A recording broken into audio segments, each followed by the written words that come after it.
No, he didn't. I was like, Shut the front door. If he did, I'm gonna be. I'm pretty sure he did. I will call to order the Wednesday, December 18th commission meeting.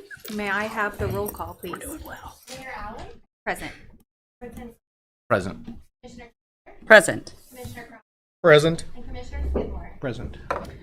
I would like to welcome everyone here and everyone watching or listening. We will begin with the Pledge of Allegiance, followed by the invocation from Sam Renfro from His Way Ministries or Commissioner Skidmore, whichever one we end up needing. Pledge allegiance to the flag of the United States of America and to the republic for which it stands, one nation, under God, indivisible, with liberty and justice for all.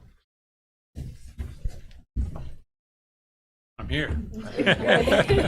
I also want to say I appreciate the opportunity and the invitation to come and pray with and for you good folks. So let's pray.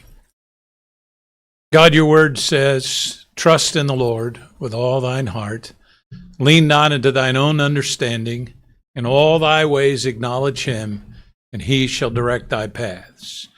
And that's what we're coming to ask you for this morning, Lord. Direction, and guidance, and wisdom for these good folks, that they make good decisions, that they trust in you, that they don't lean to their own thoughts, their own ways, their own understanding, but in all their ways, that they acknowledge you. And your word promises us, if we do that, then you will give us direction, you will give us guidance, you will give us the wisdom that we need. And I pray for these folks this morning. I pray for, first of all, their families. May you watch over and take care of them. Thank you for their willingness to give of their time to be here and to serve you in this capacity of leadership for our town. And we pray that you would bless them today. I don't know what all's on the agenda, but I pray that you would give them godly wisdom, godly direction, unify them, and help them to go forward as one body. May you bless this day, the things that will be said and done, the decisions that will be made. I pray, Father, that it will glorify and honor you. And we pray and ask this in your precious name. Amen. Thank you. We will move on to our consent agenda, which includes minutes from the December 4th, 2024 City Commission meeting, minutes from the December 9th, 2024 City Commission Special Call meeting, minutes from the December 11th City Commission meeting, November 2024 financial report, project updates, and the agenda approval. Madam Mayor, I would just note that the agenda has been slightly amended from the version that was put out on the website. We've moved up the executive session to item 8, and pending that discussion, there may be action taken after that executive session. Thank you. So it would include the amended agenda. So moved. I'll second. Lots. All those in favor say aye. Aye. All those opposed, same sign. We will move on to public comments. Do we have any? Okay. We will take those at the time of the agenda item. We will move on to item 8. We are needing to have an executive session with our legal counsel, city manager, finance director, and bond counsel. Do we have a motion? Mr. Mayor. Or, I'm sorry, Madam Mayor. Man, I screwed it up the very first time. Sorry. Madam Mayor. Commissioner. I move that we move into, the commission moves into into study session chambers for an executive session for a period of 10 minutes. No. Mm-hmm. Okay, not 15. Okay, 10 minutes with the city attorney, city manager, finance director, city's bond counsel for the purpose of attorney-client privilege or attorney-client consultation to begin at, I'm looking at my We give a 10 few minutes to move over. Oh, 3? Okay. So we'll begin at 10:08 and we will resume at 10:18 here in the City Commission chambers. I'll second that. All in favor say aye. Aye. We'll go into executive session in the studies room. We have 4 minutes to mosey. Okay, yeah, we do.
never looked because I was always in the corner.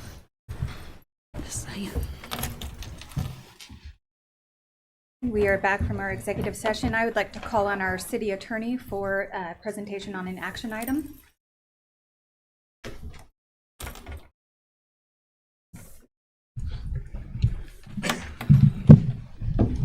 Good morning, Madam Mayor, honorable commissioners.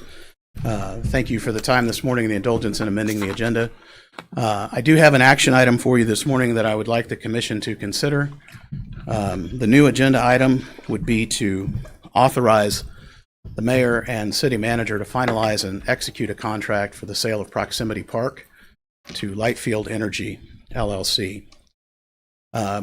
Several months ago, our partners at FCDC, Kansas City Area Development Council, and the State Department of Commerce brought a prospect to us to work on this project. And I'm happy to say that we have now finalized the draft of a purchase and sale agreement.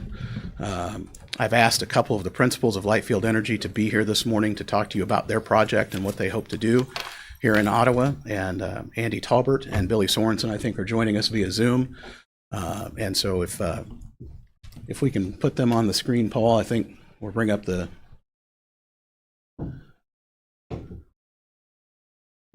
looks like there's Andy and Billy.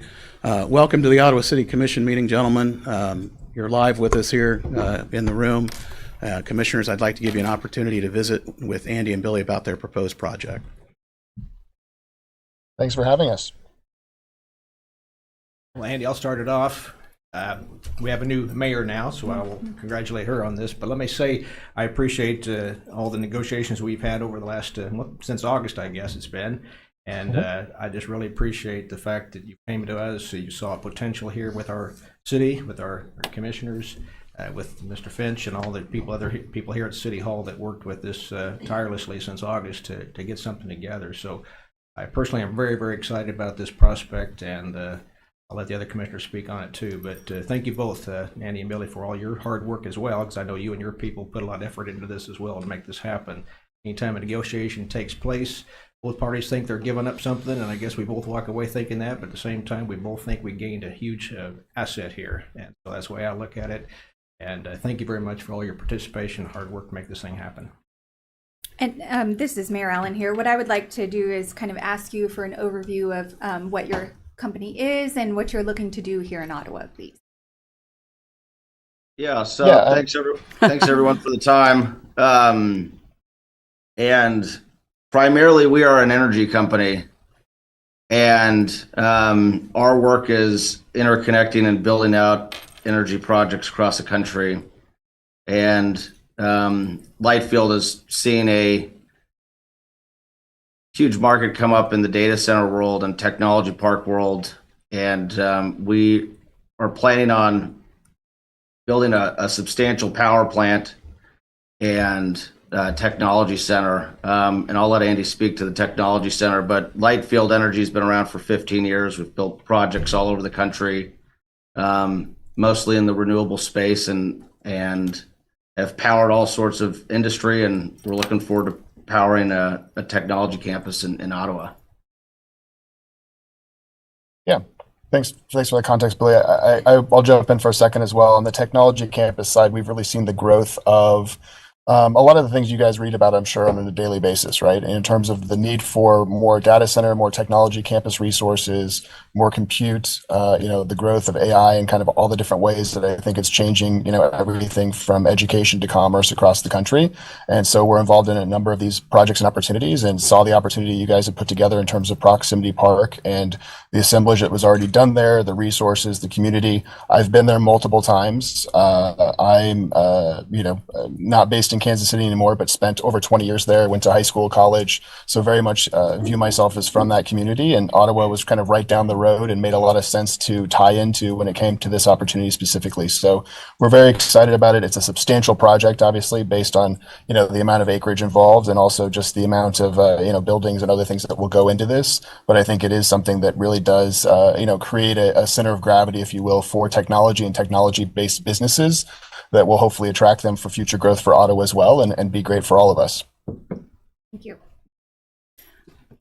This is Commissioner Kaler, and welcome to the City Commission meeting today.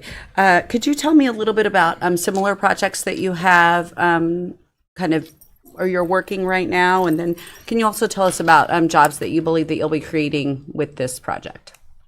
Yeah, I'm happy to address those really quick here. So, as Billy mentioned, a lot of his background and Lightfield specifically, his background is in the energy space. So building, solar interconnects, other types of things. That's not the principal portion here. Really, the principal portion here is kind of tying the power source with the land side of things. There's several other projects like this that we're working on across the country. It really does require, I think, a team that has a deep real estate background, but also, candidly, a really, really strong power energy generation background, which is really kind of, I think, the big constraint that we've seen in the marketplace, which is why this opportunity is, I think, so intriguing to us here specifically. From a job creation point of view, I know we've been in touch with the state of Kansas and the folks at the county and the city level as well. We would imagine that phase one ends up generating around 100 permanent jobs. So that's just phase one, though. There's several phases here, I think, potentially where that could go up to more like 200 or 300 total over the course of the project. From a construction point of view, obviously, those are more the short-term jobs that are kind of over the next several years as things are being built out. Those are substantial, but I know, those aren't counted with the same metric, if you will, as kind of the more permanent jobs. So permanent being everything from the management of the plant facility, the campus, security, et cetera, all the way to some relatively high-paid specialized engineers who are going to be dealing with the actual technical aspect of operating a facility like this that's utilizing some of the best in technology, edge of technology, GPUs and other things like that, with very large technology companies. Thank you. I can ask lots of questions. Just for the public, I'll ask lots of questions. You are Lightfield Energy is actually purchasing the entire space, the entire proximity park, right? Correct. Yeah. Okay. It's Great. the entire project. Yeah. And so for those that may just really need it spelled out just on a really small level, you're planning to build stuff there. Yes, absolutely. Yes. Yeah. We're not in the land business. We're in the building stuff business for sure. Okay. So. And Andy, for people that wondering about the jobs themselves, you mentioned what kind of price range or what kind of income range are you seeing on this project? Oh, definitely above the median income for the area. I think, when you look at, again, more plant facility type oriented folks who are just there for the physical operation of the buildings themselves or the campus itself, those are probably going to be similar to above kind of what that metric would be for the area. The engineering jobs, though, I think are going to be well into the six figures in a lot of cases, right? There's not going to be 100 of those necessarily right out of the gate, but there definitely are going to be 5 to 10 that are very specialized. Their skill sets are very much in demand, and Ottawa's proximity to universities and just the larger MSAs around it, I think, really gave us the confidence to know that we could staff those positions in a community like Ottawa versus being something that was maybe a little bit further away from where you could get where you could attract and ultimately keep that kind of talent. And then the second question on that, the community be asking, how soon will we be turning dirt? As soon as possible. I would throw it back, I think, probably from an approvals process point of view. So, as long as we can kind of get through the process here, I know that the structure of everything is desirable, that we would get all of our approvals in place within a 180-day window. And again, that'll be something that we're working hand in hand with you all at the city level for. But assuming that we can get all the approvals in place, we would love to break ground. I'd say this year. In 2025, I guess we're almost to the end of the year in that regard. So as soon as we can get approvals, we're ready to go. Fantastic. Thanks, Andy.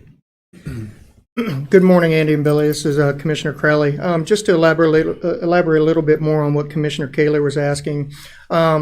You've mentioned a couple times that you're a renewable energy company, but you're not planning on doing any kind of solar or wind fields or anything like that on Proximity Park, correct? Yeah, so at this point, that's not the main focus by any means. The power generation is going to be driven by natural gas on this one in terms of a baseline power. Lightfield's background is in renewable energies, so if there is a component of the project that makes sense or whatever else, that capability is certainly there. But this is, a technology campus, so it's really more a real estate project that also ties in the energy piece, and those two things ultimately working hand in glove, I think, allow us to put this size of project in a market like Ottawa, in a site like Proximity Park.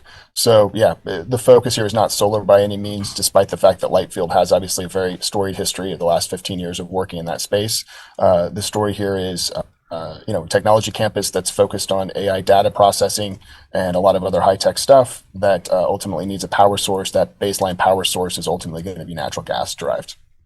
And that renewable energy that you're talking about, along with the power plant that you guys will be building, will be energy consumed by you folks for your data centers, correct? Correct. Yeah. So the idea here is that, whether it's natural gas, whether it's batteries, whether it's whatever else the other elements are, that these technology campuses are candidly just very large consumers of electricity. And so the energy and power produced there, the intent is to be able to put a facility there that wouldn't be able to be there otherwise without that level of power generation. Thank you. Andy and Billy, this is Commissioner Clayton. Just some questions that I kind of had. We have several other businesses and enterprises here in town, and you had mentioned kind of the schools and education. Do you guys see in your 10-year plan roadmap some kind of partnerships in the community to potentially help foster the citizens of Ottawa to start being able to potentially fill those engineering roles? Looking at the high school, potentially working with the college here to help steer local folks kind of into your guys' market.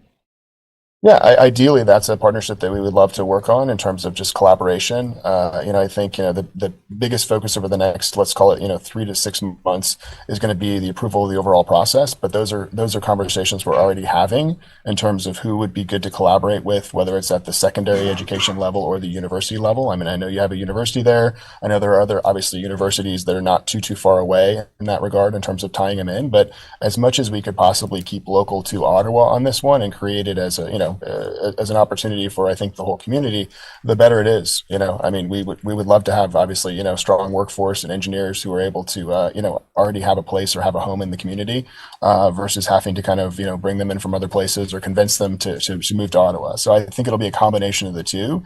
But this is a long-term project. You're talking about this much of a capital expenditure, ultimately being, yes, there's a 10-year vision, but it's really probably more a 30 to 50-year vision to be able to really amortize the amount of development that's going to be taking place here. Yeah, and the other thing that I'll comment with that is that this project, since it touches both power generation, which is a huge focus of the country right now, as well as technology and specifically AI, Ottawa is going to basically be housing like the most advanced AI chips will be located within like your city limits. And so to the extent that like we can make that available as,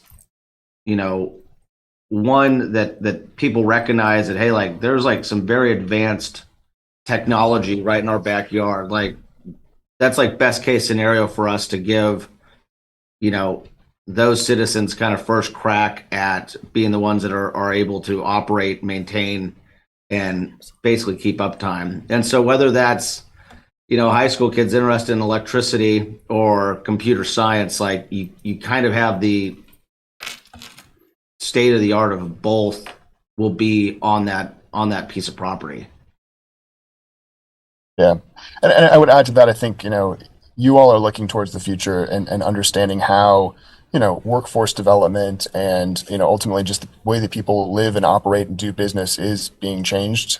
Technology always changes things. And I think that, this type of project, I think will allow the community to see that as a positive and embrace that versus kind of being more fearful of it. There are obviously two very distinct points of view and a whole spectrum of views along the way as to kind of how these things are happening. Our view of it is that these things are inevitable in some sense. They're going to go somewhere. They're going to be developed somewhere. They're going to be needed somewhere. And for us, we like the idea that we can ultimately influence and steer these types of projects to the heart of the country, and to places like Ottawa and communities that I think will actually really do well with them. Andy, Billy, if if we didn't have proximity ready, shovel ready, would this be an option for you? I'll be very candid. It wouldn't. I think that, and I know some of you all were involved. So again, I would emphasize just the vision and kind of forward looking of Proximity Park. I understand that it was an investment and a commitment, and a lot of folks in your community put a lot of work into it over an extended period of time. I think the readiness of this site, the assemblage already being done, the openness and willingness of the community from an approvals point of view, all of those various things really play in to, I think, make this desirable. We all answer to people in the course of life. I've kind of always made this point, and our ability to put this project there is because of so many of these kind of things that have already, those boxes have already been checked by you all who have done a lot of the forward footwork on it. And Proximity Park's existence, the assemblage, the willingness and ability to kind of, see a piece of ground exactly like that. I mean, I can attest, and the people we work with in terms of land selection can also speak to it. Our target has been 300 acres, so we either got lucky, or you guys got lucky, or we both got lucky, hopefully. So in terms of finding a site. Well, then I appreciate those comments, because along with those comments, I'd like to make some comments about the forward thinking, certainly, that the commissioners, some of the commissioners are setting up here. Not all of us were in here for those decision makings, but some of them were. And then certainly a few of those other commissioners that sat in these seats and made those decisions, to have that forward thinking, to invest in not just our commission, but the county commission, to have that forward thinking, to invest in a park like that, to grow our community.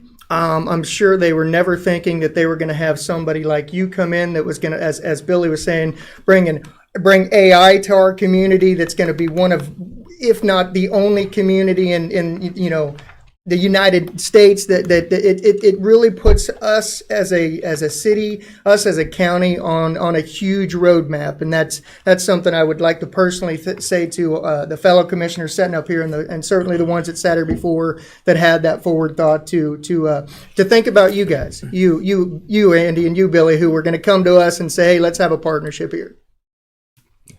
And yeah, absolutely. No, I would add kudos to that in terms of just there's those types of decisions, and again that type of forward view that probably also had a lot of detractors at the time. I imagine I wasn't around for that, but I just know how those things kind of work sometimes.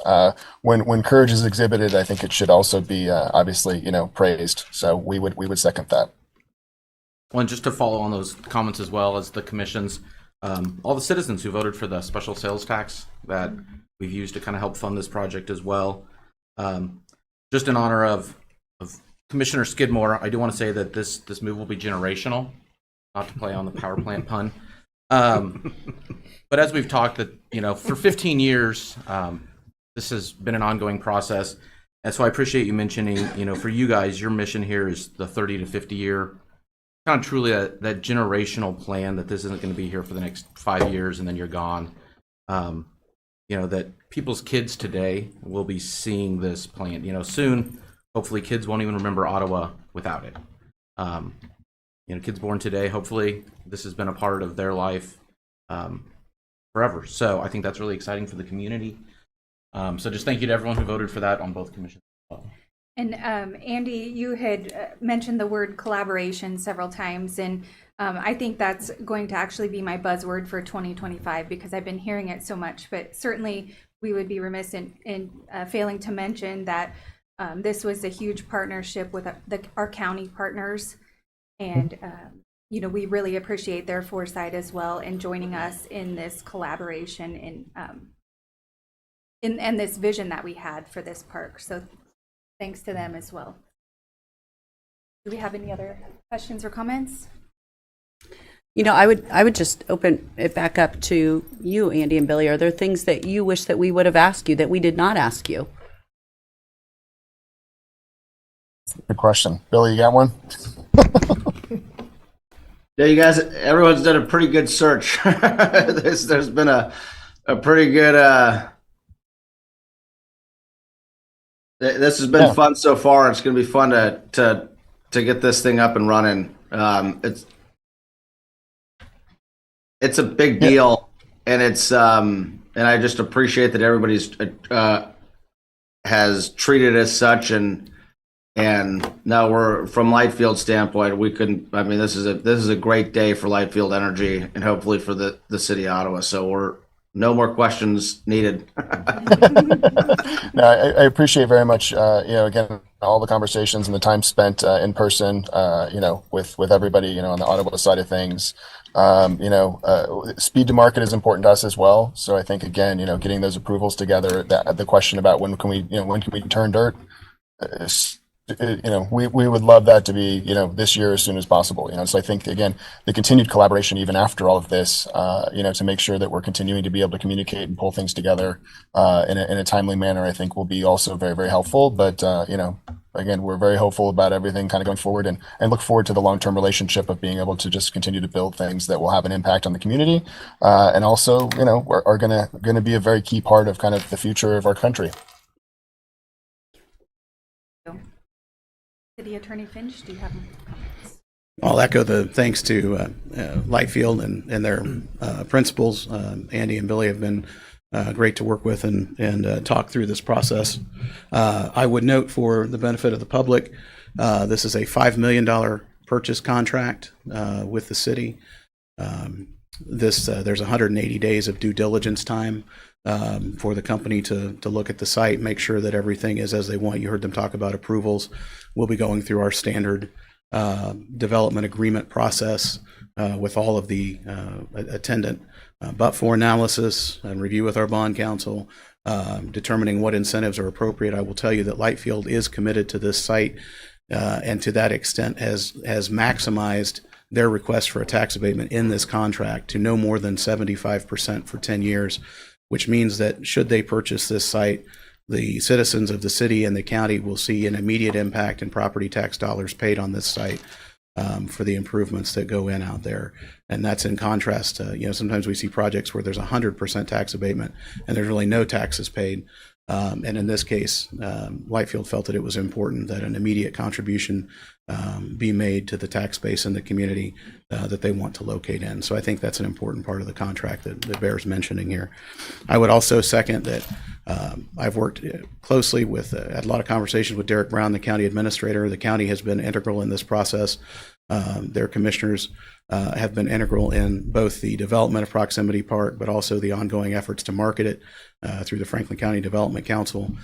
Paul Bean with FCDC, Joe McCarthy with KCADC, Barbara Hake with the Department of Commerce have all been part of the process of bringing this prospect to us. And then that work kind of stops for a second and we move forward at the city staff level. And City Manager Silcott and his team have done a fantastic job of supplying information quickly. There's a lot of information, as you might imagine, when a company looks at due diligence on a site this large. And they have done yeoman's work in getting that information put together so that we could get it out to Lightfield as they considered their decision. And obviously just the foresight of people 10, 15 years ago, people like, David and Wendy Lee, Lisa Johnson, Josh Walker,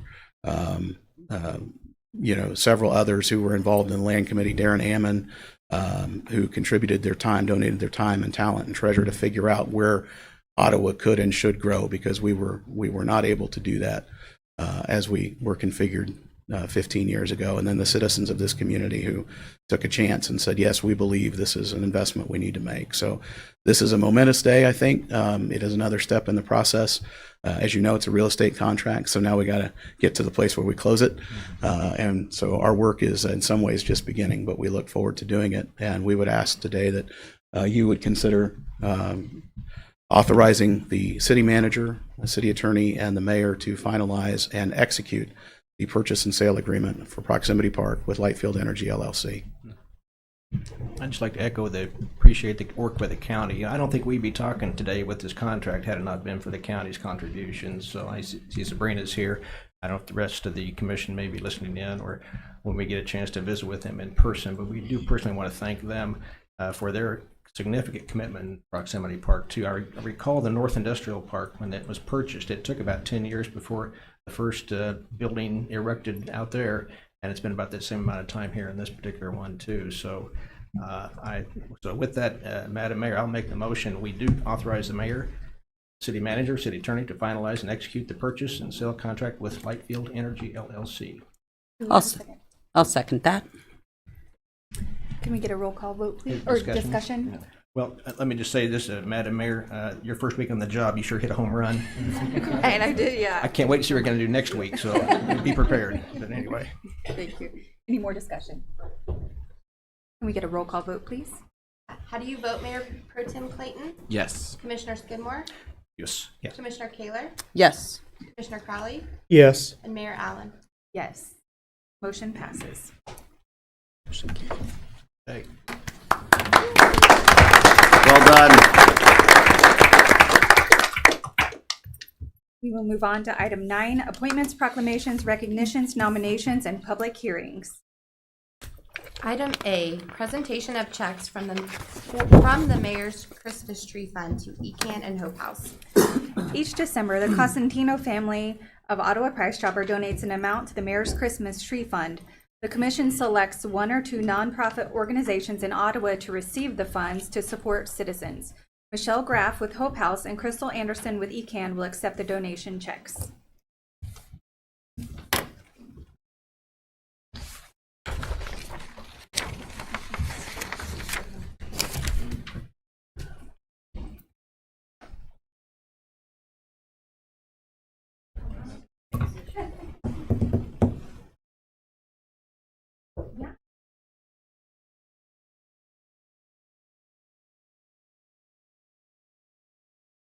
One, two, three.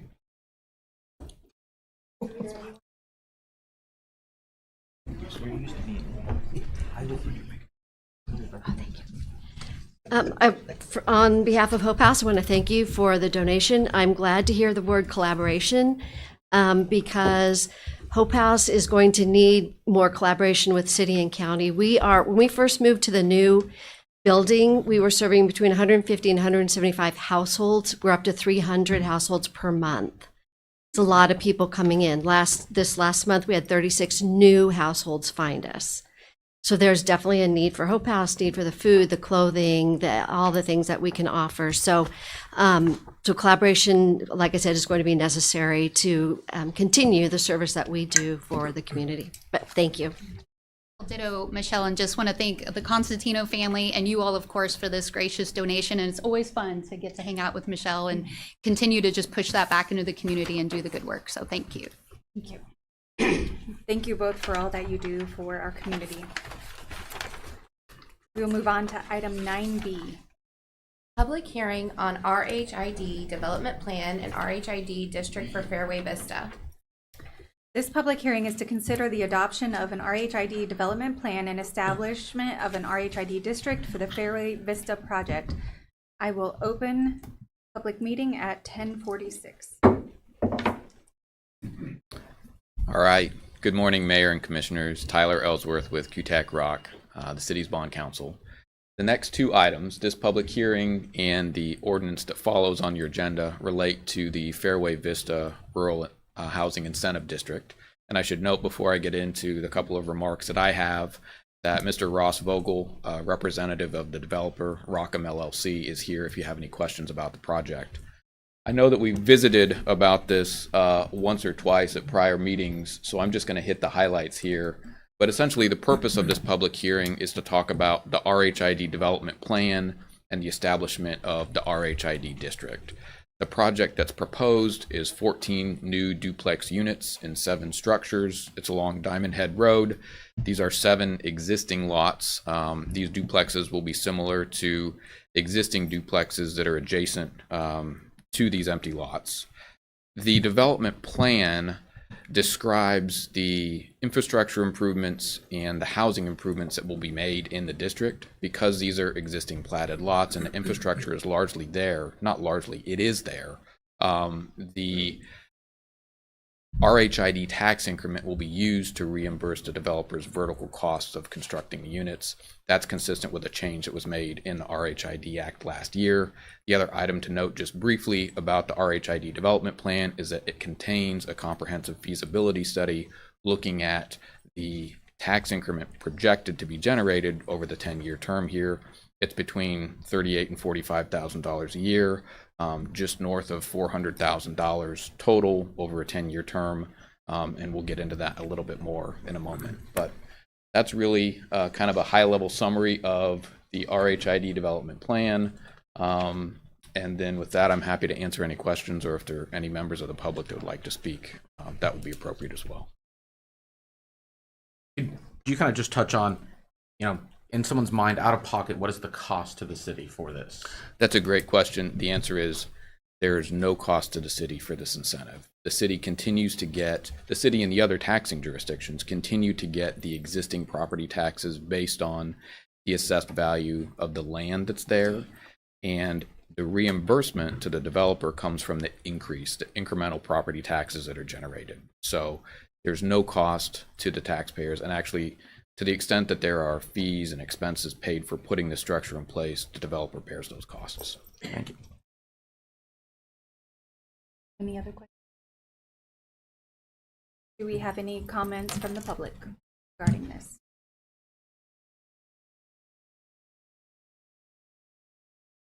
Anybody like to speak? 9B.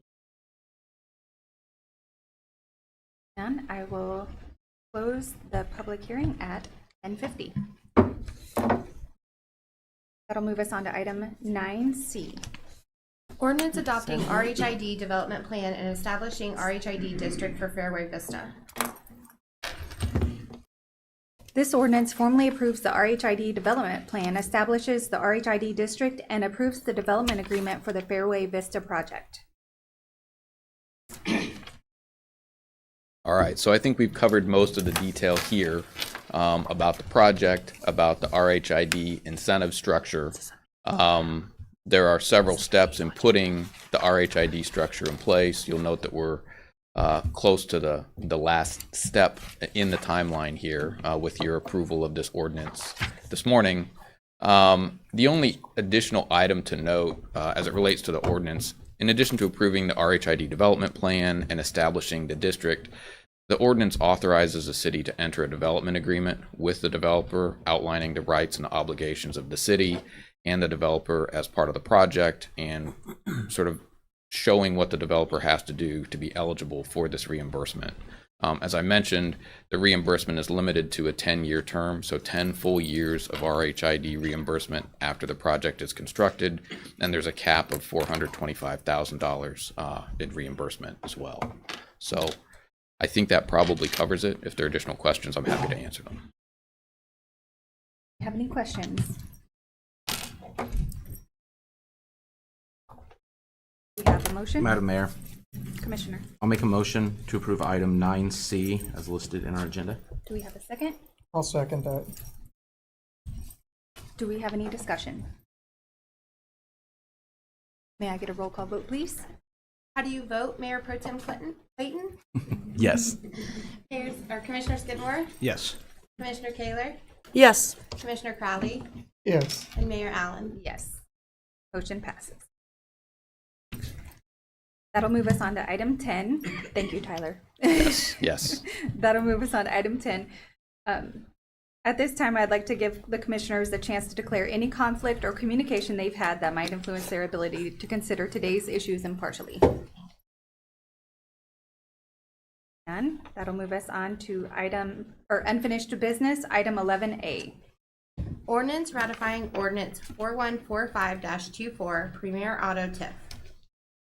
This ordinance ratifies ordinance number 415445-24, reapproving the amendment to the TIF project plan for the Premier Auto TIF project because less than 4 commissioners were present at the September 11th, 2024 regular meeting when ordinance number 4145-24 was passed. And we have Tyler back. All right. Yes, and I was just here, it feels like. So on September 11th of this year, the commission considered an ordinance approving an amendment to the TIF project plan for the Premier Auto project. And as you may recall, the dealership team there experienced considerable cost overruns in construction of the public improvements. We discussed at the staff level with their team and with your blessing agreed to increase the TIF reimbursement to them as part of that TIF project plan. There's a same 15-year collection period, but the cap was increased to help offset some of their cost overruns.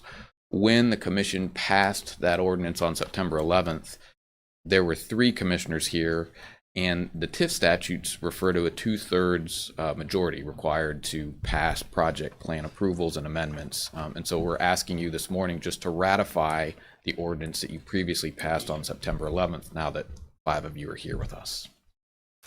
Do you have any questions?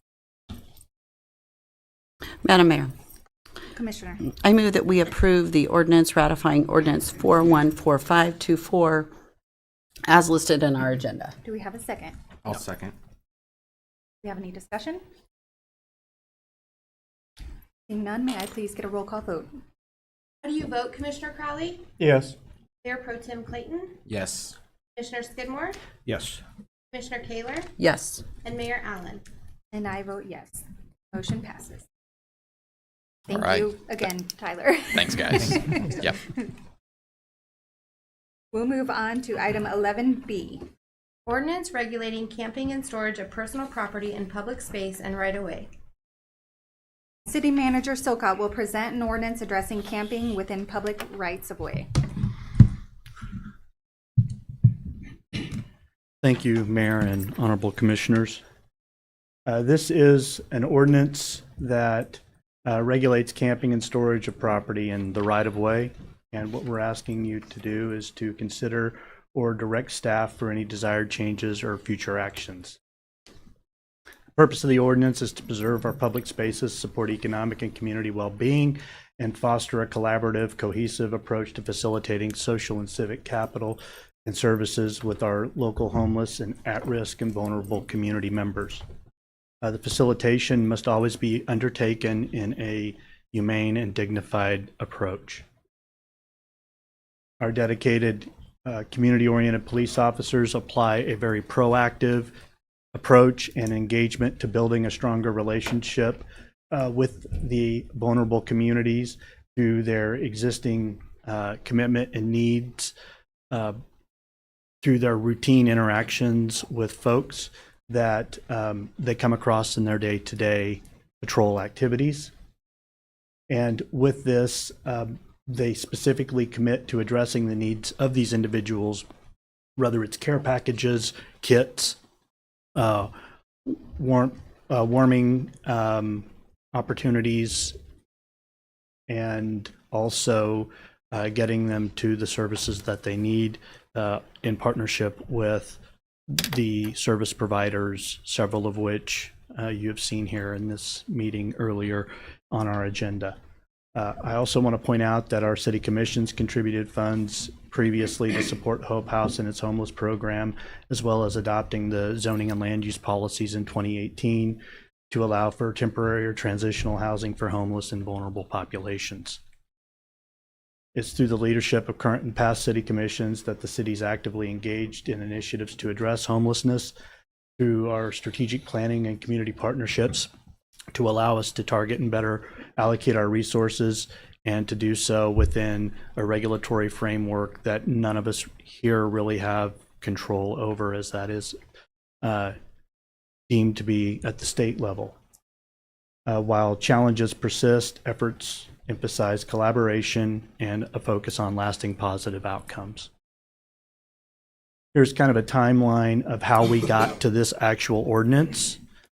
In August of 2022, Legacy Square restrooms were closed due to vandalism and unsanitary conditions. Fast forward to June, September of this year, city commissioners, city staff received numerous inquiries from citizens, business organizations, and community event planning committees seeking the permanent reopening of Legacy Square restrooms.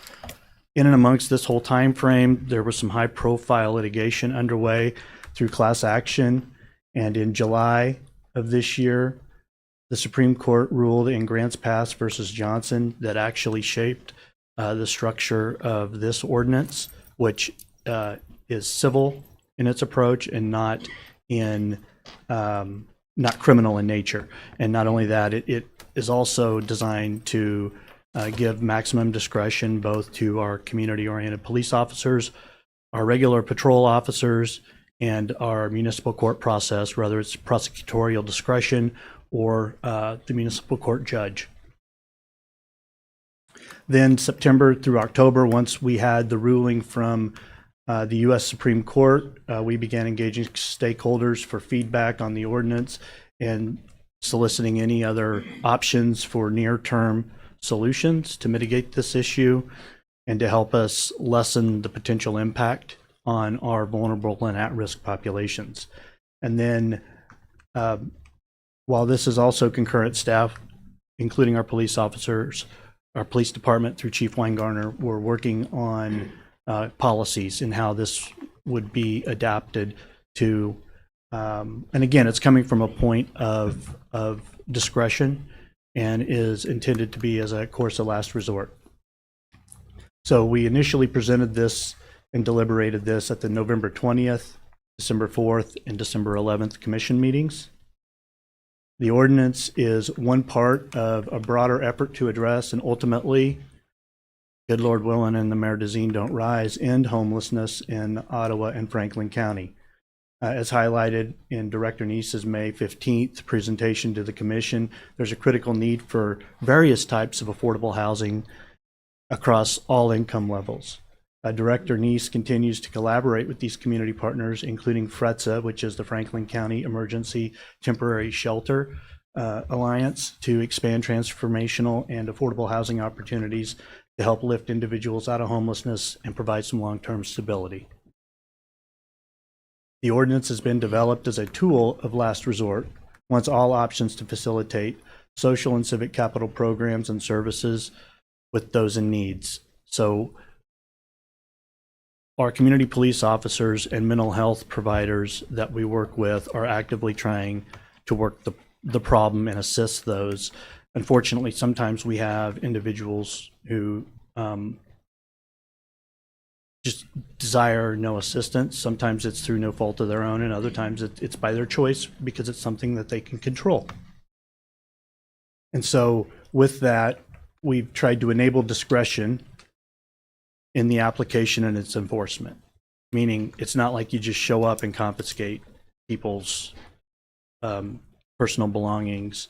It's, I believe the example we used is if you're traveling, 32 and a 30 or 34 and a 30, the police officer may or may not stop you depending upon what else is going on that is involved in the circumstance with your behavior. The approach has been undertaken to better serve our community as a whole, our homeless citizens who not only need services, but many also need protection from extreme weather conditions or even individuals within the community itself. What this ordinance does is prohibit camping and storing of personal property on our public infrastructure, our parks, and within 10 feet of designated dangerous and unsafe structures in all of our zoning districts, commercial, industrial, and residential zones. Responding officers will not be removing property from individuals without at least a 24-hour written notice to clean or remove the items. The only exception would be for something that is deemed an immediate threat to an individual or those around them. These violations are civil in nature and not a criminal offense, and the redemption fees are capped at $499 as determined by the municipal court judge. And I've provided a sample notice timeline that is essentially a visualization of the process outlined in the ordinance. And let's assume that on day 0 or the initial interaction that our law enforcement officer has exhausted all of the outreach efforts. At that point, they could issue an issuance of minimal 24-hour pre-removal notice. So that means they have at least 24 hours to remove that. Day 1, the next day, or at the conclusion of that 24-hour period, the property may be removed if remediation of the violation lacks any sort of meaningful progress, or they're not seeing any sort of interest in moving it. And then days 2 through 90, property is stored and available to the owner for reclamation. If adopted, there would be a small publication fee associated with the ordinance. And this ordinance has been drafted by City Attorney Finch, and it becomes effective upon publication. With that, both myself, Attorney Finch, and Chief Weingartner or Director Neese stand ready to take any questions that you may have. Thank you, Mr. Silka. Do we have any questions before I call for public comments?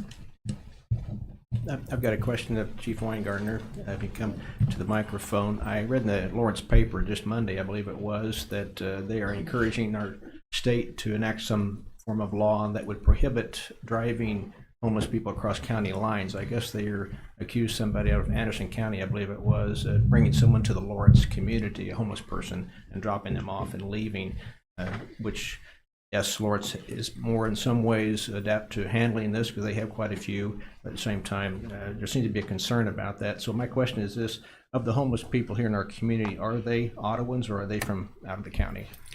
We do have both. A lot of our homeless population that the community policing unit works with directly are relatively local or have been local to our area for quite some time.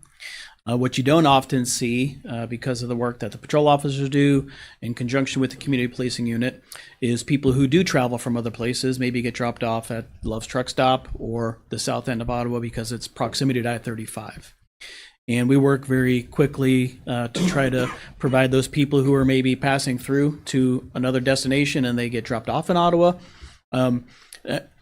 Funding, and a lot of that is in partnership with Hope House, to get to their final destination. We have a really good working relationship with the Lawrence Police Department, and we have addressed that issue specifically. And we have a two-way communication that if we bring somebody to Lawrence, most times it's with a paid-for bus ticket by Hope House, and we drop them off at a safe location in a time that is close enough to the departure that they need to get on to their final destination. So we're not just dropping people off in Lawrence's community.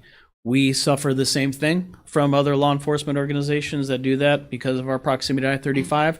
We don't want to pass that on to another community because we know what the impact is. So we just, in the department, we don't do that. We have a plan, or we work the plan until we have a solution that we think is going to be best for the individual that we're trying to provide those resources. And that won't change if the ordinance is passed and goes into effect. That work will continue in the same capacity that it always has been. And we feel organizationally, and this is not Adam Weingartner, the police chief, so fear that if I were to ever leave, and I will leave someday, all of us will, that work would stop. But this is a community approach. This is not the police department's approach. The community has asked us to do this. The community has expected us to do this. And we are going to meet and exceed those expectations to the best possibility we can each day. Thank you.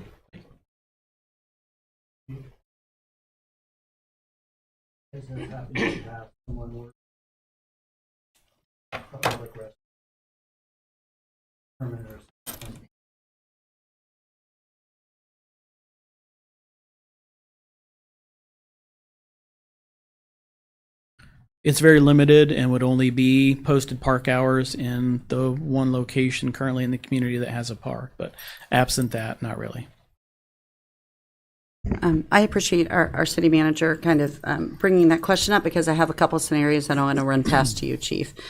So let's say I'm hosting a Hallmark event for my family, and one of my daughters is getting married, maybe at the Bottle House, and comes time and she's going to have her reception at the Bottle House, and we have unhoused individuals who decide that they want to camp out and live on the sidewalk in front of the Bottle House. We've got people coming in from out of town. We've got, it's a major event for our family and something we certainly want to celebrate.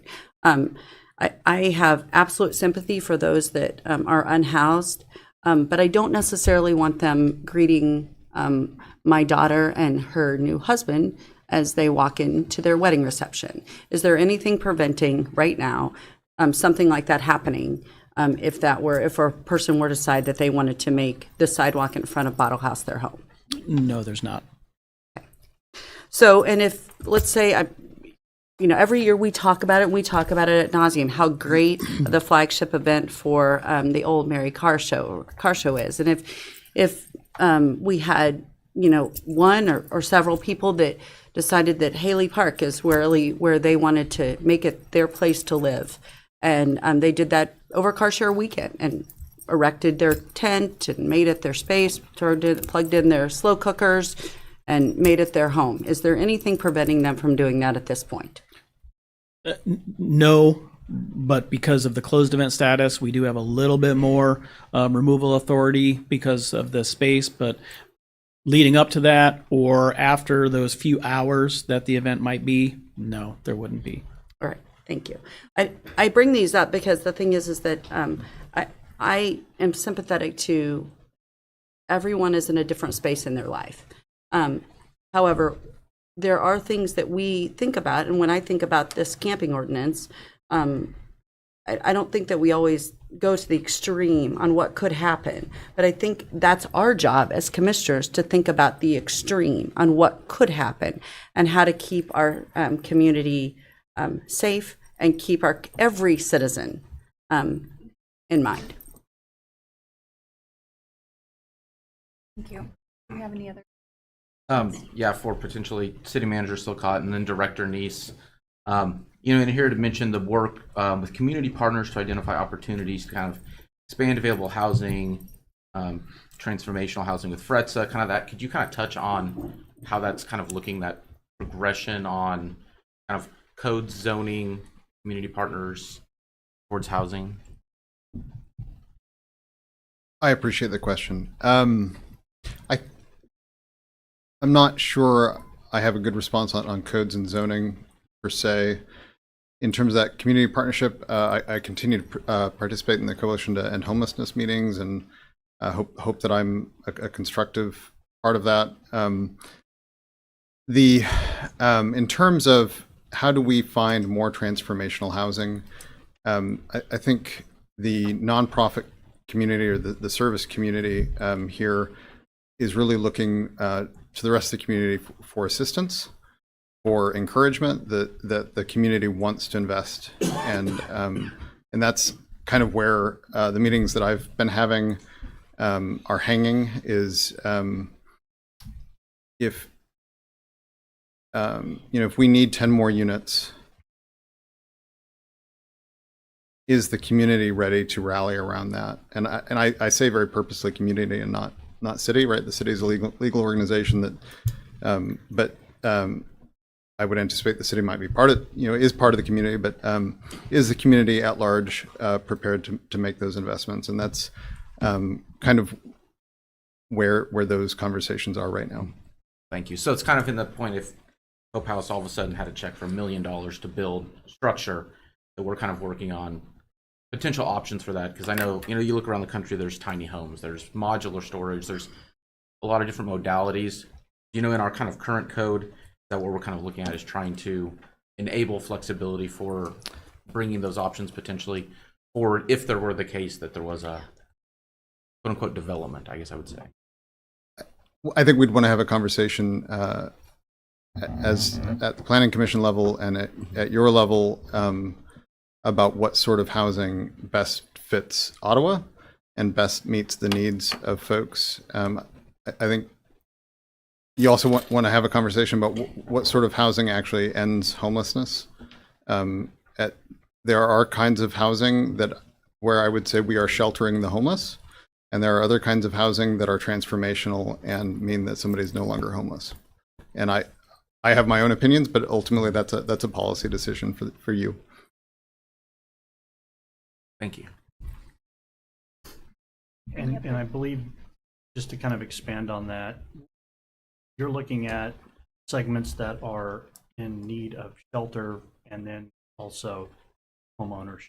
So there's, two separate aspects to that policy, and that's what, when we say in the opening paragraph of the analysis section. What we're discussing is simply one part of a complicated, multi-faceted issue that we're dealing with, and it goes beyond 24 owned units and 75 vouchers that ECKAN provides. That probably be a need for 70 more of those units. We know that RHID has 2 units that are full, and it's just something that we tried to respond to and also address needs. So it will be continued discussion, and I see searching the minutes to try and provide background to myself on this, and I stopped at 2010, and so discussions regarding homelessness and the desire to care for those in our community of shelter was occurring even in 2010. So it's something that I all would like to see eradicated. I will go ahead and open it up for our public comments that we have. So I will read our statement here. Subject to the above restrictions, persons who wish to address the City Commission regarding items on the agenda may do so at that agenda as that agenda item is called. Persons who wish to address the City Commission regarding items not on the agenda and that are under the jurisdiction of the City Commission may do so at this time when called upon by the mayor. Comments on personnel matters and matters pending in court or without other outside tribunals are not permitted. Speakers are limited to 3 minutes. Any presentation is for information purposes only. The governing body will take comments under advisement. I believe we have 2 registered, correct? Yes, our first is Albert Harris. Welcome. Madam Mayor, Commission. I don't know how many of you know me. I'm Al Harris. I recently came to, well, I say recently, 5 years ago because of that young lady. And I am on the panel, so I do some defense work. I'll try and kind of move fast because of the time limit. I'm here both for myself, but also for the Coalition to End Homelessness. And one of the main concerns they had was related to how in effect this ordinance would work. And I've tried to explain that it's not criminal, but that doesn't mean that there wouldn't possibly be a pathward towards criminality. And the question is, how would that look? And the second thing I want to bring up is what I think of as the double-edged sword that is discretion. Right now, we have a wonderful municipal judge, a great police chief, staff, and we trust would make the right decisions. But the more discretion you give with an ordinance, the more room there is for somebody to apply it in a way that wasn't intended in the first place. And I think the quickest path to get to those concerns is by thinking about an example. Well, let's say you've got somebody that is, in fact, out camping somewhere by the river, maybe, doesn't matter, and they receive that 24-hour notice. And then they get a fine, right? We get my fine, maybe it's $25, maybe it's $499, doesn't really matter. Because at the end of the day, the odds of somebody being able to pay it is going to be pretty low if they're out there anyway. So they get their first fine, the clock starts, they've got 90 days to reclaim their property. The question is, what property was taken? Do they take just the tents, the blankets, the things that the police gave them to stay warm? Do they take a backpack? Can they take something off their body? Or does it have to be on the ground? What if the person runs in and grabs stuff? In other words, how does the actual encounter go? There's a lot of room for this to turn into an interference with law enforcement pretty quickly, and then they become my client, right? And so then I'm over there defending them with taxpayer dollars. Once property is taken, I would argue the odds of somebody coming up with the funds to get that property out are very minimal. So likely what we're really doing is permanently confiscating property. And then if there's no location left in the ordinance where they could camp, if we don't provide semi-permanent housing as opposed to a nighttime stay at a shelter when it's below 20 or whatever it is, then where are they supposed to go? You know, if we can't move them out of county, and I don't think we should, I'm not suggesting that, but if we can't move them out of county and they can't camp anywhere and they don't have housing anywhere, what is the solution? It's a hard problem and I don't have the answer, but the worry, at least from the coalition, is that we're running into a place where even with the discretion, we're going to be left with no choices but to take people's property and then thrust them into some sort of position where they're going to be charged criminally and end up in our jails. That's the main concern. I hear the beeping. I think it's my time, so I appreciate it. Mr. Harris, I got a question for you. Is the Absolutely. coalition requesting that we're more black and white then? I think the coalition is at least requesting more time because it's winter and because of the worry about the possible effects of the ordinance. They want the ordinance to not go into effect at least until it's warmer. The request for more specificity would be coming more from me with my lawyer hat on than probably the coalition. And I understand what you're getting at. I mean, I'm not a lawyer. I understand that you guys, certainly understand the discretion there and the problems that could certainly come up. We weigh the discretion, and hopefully our police chief and future police chiefs will certainly utilize that discretion. So there's compassion and discretion for sure, and that's what we're trying to portray. But on the flip side, if the coalition wants more black and white, we can certainly dive deep into that comment and say, okay, well, if that's the case, then at 24 hours we just take your stuff, instead of we possibly could, and that's what I guess my understanding of how I think the ordinance is reading, and I understand your concerns. I just fear that if we get more black and white, it's gonna get a lot more contentious. And I do appreciate that. My view on that from the legal side, defending people in court, is that ends up better. Even though it feels more hardline, in the end, it ends up better. That's my. And I don't disagree. And I think that would be best for you too if you were out there representing somebody. We just have to, I guess my opinion, we just have to look at it as if that discretion is used, maybe we don't get to that point. Fully understand. I think that would lead into the second comment about what is the alternative other than taking their things and the fines and all that. So that would lead into that second point. Thank you. We'll move on to the second public comment, please. Thank you. Thank you. Brett Stanslow.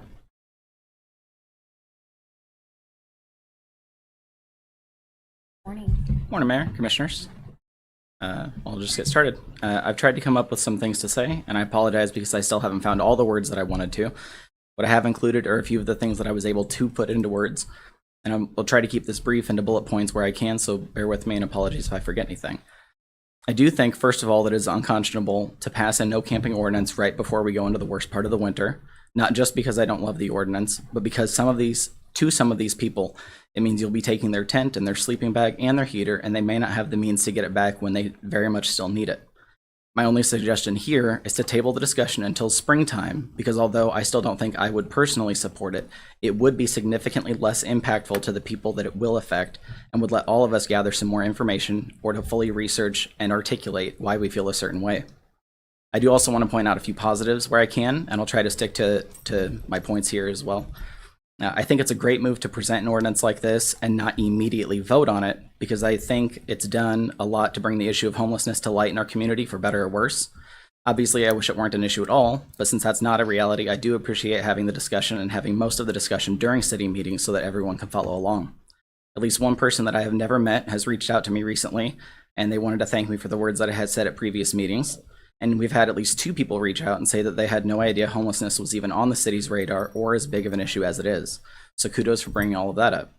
I do think Grants Pass brought a lot of national attention to camping and homelessness, but that pales in comparison to the impact a local ordinance and local discussion would have. I also think it's a good setting to make anyone watching aware that the city has tried to reach out to some of us to have a discussion before the ordinance got to the stage. And although we may not have been heard as loudly or clearly as we had hoped, we absolutely were brought to the table in some fashion, and I do appreciate that. I think everyone should appreciate that. I also think it's an appropriate time to once again call out the work that's done by the Blessing Boxes, Hope House, ECKAN, and the Community Policing Unit. The work that these organizations do, and many others do, should not be overlooked and cannot be overstated. There would undoubtedly be more homeless people right now today if it weren't for the work of these organizations and what they do, and those who are homeless would be in a worse position if not for the small amount of services that are available. In closing, I think it's obvious that I do not love the ordinance as written, but I do think it's also fair to call out that there's almost no version of the ordinance that I would fully agree on.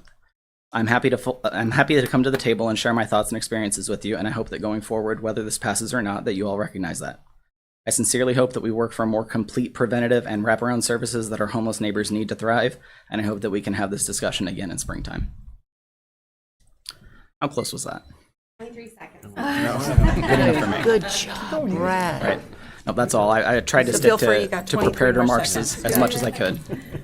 Brett, thank you for your comments. I appreciate certainly what you said, and certainly the things that you do for the coalition. I mean, you spend quite a bit of time, especially in your situation right now. You still are out there, fighting for those individuals. So thank you for sure. Thank you.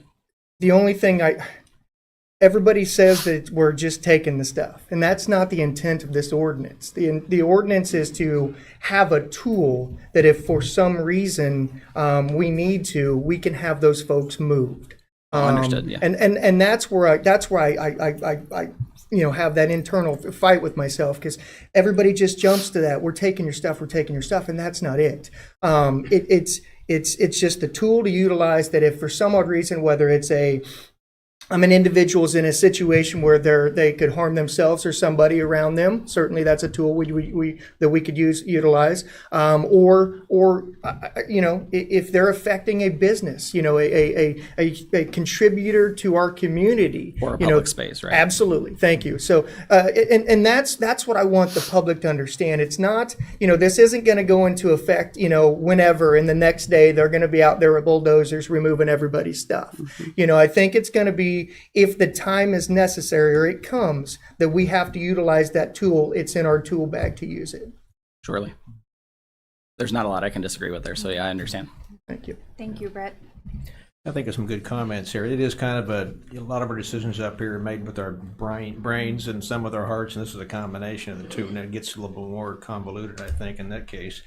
I do think that my purpose, my thinking was, I just didn't want the camping taking place near Legacy Square, Goppert Children's Park, certain areas of town where it was very obvious where they were, because I had a lot of people complain to me that they didn't feel comfortable going to Legacy Square when people were sleeping on the benches or hanging out there, and there were obviously homeless people at that point. And I thought, so recently they're not there, and I did walk along the trail going west from Legacy Square, and I did see an encampment under the bridge near the levee system. Yeah. And I guess part of me think out of sight, out of mind. I didn't mind that so much unless the neighbors there have complained to City Hall. I maybe haven't heard anything about that, but at least they were there. And so I appreciate Mr. Harris bringing up that, okay, if we move them from there, where would they go then? And does the Homeless Coalition have an alternative if that happens? Oh, no, especially not at this stage. We're still pretty early in the stage of making impactful moves, if I'm honest. And the emergency cold weather shelter is our primary function right now. We have goals in the future, and it'd be great if we could intercept some of these potential problems. But right now, that's not something we're equipped to provide. Okay. And I believe Mrs. Riggins brought up a couple weeks ago about the 24 hours, maybe extending that to 48 hours. Personally, I think that'd be okay. We're just talking about one more day if they need more time to relocate. Is that still the request of the coalition to go to 48 hours?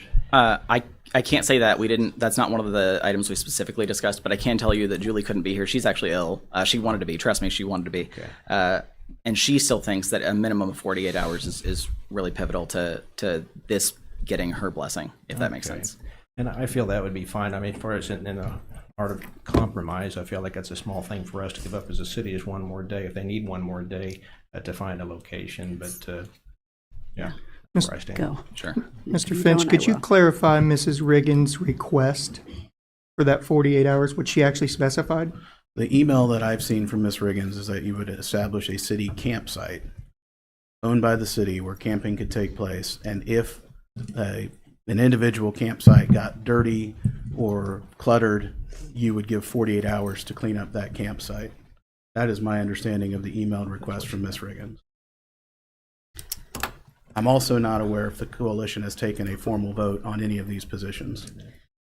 Well, and just one comment on the hours as well. I was also concerned about 24 versus 48, but it was brought up to me an idea that if somebody's camping on the levee, Can you kind of give that example, City Attorney, of if they're camping on the levee and maybe the water's going to rise? So, certainly we get access to information from the Corps of Engineers on when water will be released. We also have information about when flood crests are expected to happen, and that is information that someone camping along the levee may not have. We may need to move someone in a more exigent manner. The examples that Commissioner Kaler gave about events taking place, 48 hours is 48 hours. There's nothing we can do. Again, you're setting the minimum. That is not what's going to happen every time. And this is the same minimum that other cities have in their ordinance, and they end up giving 2 weeks. You have to believe, for some of these examples, that the police department is suddenly going to do a 180-degree turn from what they've been doing for the last 5 years. That suddenly we're going to go from an effort to get people to services and help ameliorate their conditions to suddenly we're going to go out with fire hoses and start forcing people out of their space and taking their cold weather gear when it's cold. And these examples all rely on someone ignoring a lawful notice at least once and probably twice before there would ever be any kind of enforcement action. Our police department has shown, and you just heard the commitment from the police chief, that their desire is not to utilize this tool, but they are telling you that we don't have any tools left. If someone says we're going to thumb our noses at the services available, we're not going to take advantage of what is available in this community, and we can all talk about whether it's enough and whether we want more. But if someone is going to thumb their noses at what's available and go camp out, maybe it's not in your neighborhood, but it's certainly in someone's neighborhood, then they have no tools with which to enforce that. And I know the chief is not, and you can call him up here and have him say it, but I've sat in meetings with him where he said, we need this. We don't have this tool. And it is not meant to be heavy-handed. It is not meant to go out and run people out of spaces and leave them without cold weather gear. It is designed to balance the needs of all citizens with those who may not have housing at the moment. And I think it's fine to throw up example after example after example. The reason it's 24 hours notice is because there may be circumstances where people are in a space that's unsafe. They're in a space that belongs to someone else, or it's right of way immediately adjacent to someone else's property. And giving 48 hours maybe interferes with an event, maybe interferes with the business, maybe interferes with this person's own safety and well-being. And it is not meant to be punitive. None of this ordinance is meant to be punitive. And commissioners, it is your policy decision to make. But when I hear the examples and I hear, well, if we just do it 3 months from now, or if we just did it, with 48 hours instead of 24 hours, it is not designed to go after people who find themselves unhoused. It is designed to balance the needs of public safety and the community at large with the needs of those folks who were desperately trying to get to services. And frankly, I think it undersells the efforts of your police department, which have been numerous, voluminous, and constant over the last several years, to believe that they would suddenly change the way they are approaching this need in the community. That's what, just to add to that, yes, we've all known Chief Weingartner for how many years you've been on, even before you became a chief, and we all know many of the police officers professionally, not personally most of the time. And I want to say that I trust them. I feel like they have a heart as well, and they understand what we're talking about here.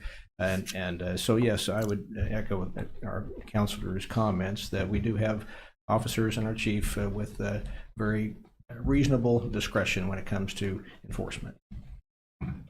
And I also just want to clarify that I do think some of the black and white items that were spoken about would be clarified likely in their own policies and procedures that they would follow. I don't think it would be random for different people. So just to follow up, Madam Mayor, I would say this too. If we find that there is a problem, if the commission decides to enforce this ordinance and you find that there is a problem with some aspect of enforcement, it is your prerogative to change that law at any time. We are not like the legislature. You don't have to wait a year until we come back for the next session. You can immediately take that up. And I appreciate the fact that we have such dedicated volunteers like Ms. Riggins and Mr. Stanislaw who will come communicate with you. And if there's a problem with this, or there's a poor exercise of judgment, A, you're going to hear about it, and B, you have the authority to direct us to change the law in whatever way you want. to address that so that we can certainly make sure that that is not taking place. Thank you. Brett, for you, kind of speaking for you and maybe a little bit for Julie since she was unable to be here, she was the one who mentioned in her notice, like, the city sponsored parks were basically for them to be. My kind of ask is, anecdotally, since you can't speak on behalf of the whole coalition, as its chair / president, do you see that kind of falling to private organizations or other organizations to potentially look at something like that? If that were to be an option, to have a place where people could come, that's not the city's purview, in Sure. designating that essentially more sponsored by some of these groups who are kind of already set up in that lane. Sure, I think I understand your question. I will say that this is one area that Julie and I kind of diverge from. I'm not normally for congregate encampments. I think that they end up doing more harm than good. It sounds funny to say that I'd rather somebody be interspersed, like, with the community. I wish they were sparse, but I do think that's better than having a congregate setting. That being said, it's something that we could entertain if it ever became available. Like if one of these organizations said they had a plot of land and they'd like to facilitate that, but that's not something that I have a great interest in pursuing. I agree. Thank you. I think I've heard some concerns from folks that, you know, like you said, there are people at the end of the day, so they might not get along, you know, and what does that do if you force them kind of almost into an encampment, do you breed more issues? Yeah, and that's by offering that service. That's what some people of my mindset would agree with. Just to make it extreme, I hope this isn't laughable. If somebody wants to murder someone, they need someone else there to murder. That's not going to be the case if somebody's alone in the woods. I know that's not the greatest example, but hopefully that'll at least set the tone for why I'm not always for congregate camping. Thank you. Do we have any other thoughts? How would we like to proceed? Madam Mayor, Commissioner? I'll make the motion that we approve item 11B on our agenda. I'll second that motion. Any discussion?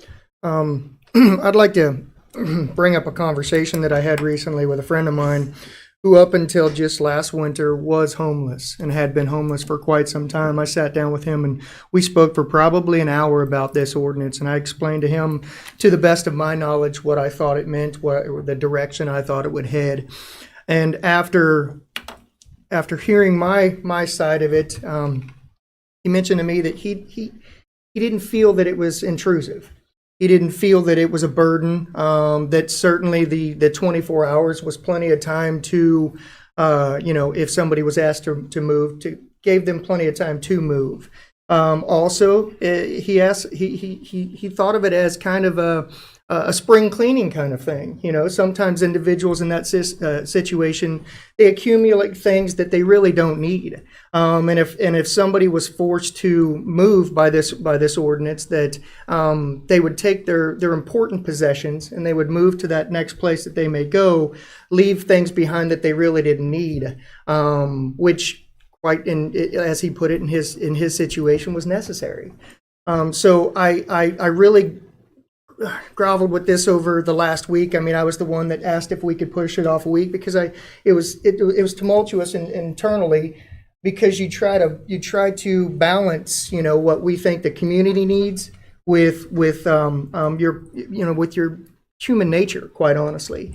But after having that conversation with him, I felt a little bit better about making this motion and moving forward with the ordinance as written. Any other discussion? City Attorney Finch, you had mentioned kind of the park closures and those times. Is that considered trespassing if you're in a park outside of those posted hours? If, say the police were to be heavy-handed without this ordinance, if you're in a park after hours, could they technically on-site remove you per, I guess, ordinance or kind of in our existing framework? Well, I would defer to the people who do the actual enforcing on that. And Chief Weingartner wants to talk about what his officers do in that situation. Yeah, thank you, Commissioners. In that circumstance, yes, people could be cited for criminal trespass. So this actually gives you almost lessons that almost consequence if you're in a city park where not you, but someone else, we've kind of tossed around the idea when you're gone, who's in that seat, and the fear of what they're going to do, kind of totalitarian-ish. I'm not going anywhere yet, so don't run me out. So it's going to be a while. I'm still going to be here for a while. But kind of in our current framework, you would almost have more autonomy to violate, I guess, people's personal property if you wanted to. We wouldn't violate people's property. We would only and ever use our constitutional authority or ordinances to take possession of property and store that according to our department policies and procedures. What that would do in that circumstance is, under the camping ordinance, that would be a civil, non-criminal penalty that could be applied, where a criminal trespassing is a misdemeanor charge that could, upon conviction in a court, be on somebody's criminal record. Thank you. And thank you for correcting my verbiage. I did not mean to that extent. Thank you. Yep. Thank you for clarifying that. Yep. Any more discussion? May we have a roll call vote, please? How do you vote, Commissioner Kaler? Yes. Commissioner Crowley? Yes. Mayor Pro Tem Clayton? Yes. Commissioner Skidmore? I'll vote yes. And Mayor Allen? I vote yes. Motion passes. We will move on to item 12, new business, 12A. Review of monthly reports for November 2024. We have the November 2024 reports for Franklin County Development Council, but Mr. Bean is absent today. And so, I mean, if there are any comments, we can certainly comment, but I would save questions. Madam Mayor, is due to the length of our meeting today, is there a reason that we possibly couldn't address this at our next meeting? I mean, if we have tremendous amount of questions, I don't want to sell short any of these really great reports. I appreciate them so much, but just. We have staff here to answer questions, but if you guys would like to postpone, we certainly can. Well, I would just make the comment that I would feel really bad about some individuals that have sat here for 2 hours and weren't able to answer some of those questions. Go for your questions then. I don't have any. Oh, okay, well then there you go. I said if we have a bunch of questions. Let's do Commissioner, this. come on. Let's start with the Ottawa Library. Does anybody have any questions for Executive Director Chartier? Thank you for being here. It wasn't in this report for last month, but I had heard that last night the Grinch was actually in the library and stole some packages. Yes. I didn't know if you had anything you wanted to say on that, if the police have been involved yet, trying to apprehend him. We're trying not to involve the police in that. Yeah. But he did visit the library and got a library card and caused a little bit of mischief, yes. Thank you. He said no. Any other questions of Director Chartier? I just want to say about the orphan train display, you're going to have that on there for a little bit longer, I know, but tell us about the participation that people have been in commenting about that as well. Yeah, it's been really interesting to see how many people in our community actually had some relative that rode the orphan train. Derek Chappell was at our chamber coffee, and he shared a story about his family and the fact that he wouldn't be in Ottawa without his family riding on the orphan train. So, and we do have an employee at the library who has shared the story of her great-grandmother, and they have letters where she wrote back and forth to the orphanage and trying to search for her mother and her siblings. She never found them, but she has great letters back and forth and some gifts that she was given, some souvenirs that are all on display in the reference area of the library. What we want to come down and see that if we get done with this before you close. But Absolutely. Anyway, I'll plan to be down later. Yeah. All right. Thanks. Good idea. Any further questions? Thank you. Thank you. We will move on to Ottawa Main Street. Any questions for Director Stopper? It was good morning, now it's good afternoon almost, commissioners. I just have a couple of things I want to give an update on. We have had the Grinch has been reported stealing a haircut as well. So we do have the law enforcement involved on that one because money is owed. However, I would like to highlight our Christmas parade and Mayor Tree lighting ceremony with the collaboration between the Chamber and the Main Street has really grown over the last couple years, and our attendance numbers are up. I'm excited to be able to get reports on that soon because We did complete our E3, and we were able to turn our $5,000 grant into a $15,000 grant for the Main Street Association. And that is with some partners and some collaboration as well. We are using that for Placer, and it's a little creepy, but we'll be able to give you some more hard data of what our events are doing and what we're doing for our businesses downtown. The other couple things I have is continued into the Whoville for the holidays. We have Guys Night Out for your Who is this Friday. Common consumption is open. There are wish lists out into businesses to where you can make your wish list so your Who does not have an excuse of what your significant other wants.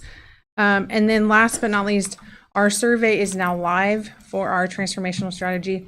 We are trying to get that out as many places as we can. Our goal is to get 300 responses, and then nationals will be coming in and doing a 2-day visit with us as well, and what we need to work on. So that's all I have. Sarah, if you have a description of that person that stole the haircut, now would be the time to give it. He's really green. Okay, that we all could be on the lookout. 5'9", 11, maybe. Okay. Somewhere in there. All He right. did get a That's beard weird. trim. Is he wearing high heels? Let's all be on the lookout for that. I didn't want to give it. He's way taller than that. I'm out. Way I'm out. I used to think green hair was unusual, but I substitute taught at the high school on Monday, and it's not that unusual, I found out. So. It is amazing. I've decided I might be bringing the Grinch into Easter, Valentine's Day, and all Oh, fun. holidays because Fun. it has brought us a lot of traction, and people are calling us and asking where we can spot him. So it's been fun to have the So you're community assuming it's a involved. him. It is a him. Okay. We don't know. All right. Now they're just. It's not good to assume. Right. Thank you. We will move on to Prairie Paws. Director Kelly. I only have one update is Giving Tuesday raised nearly $5,000 for the animal shelter. Yay. So that's awesome. Yeah. So anyone who's listening who donated, just thank you so much. We were fueling our fleet.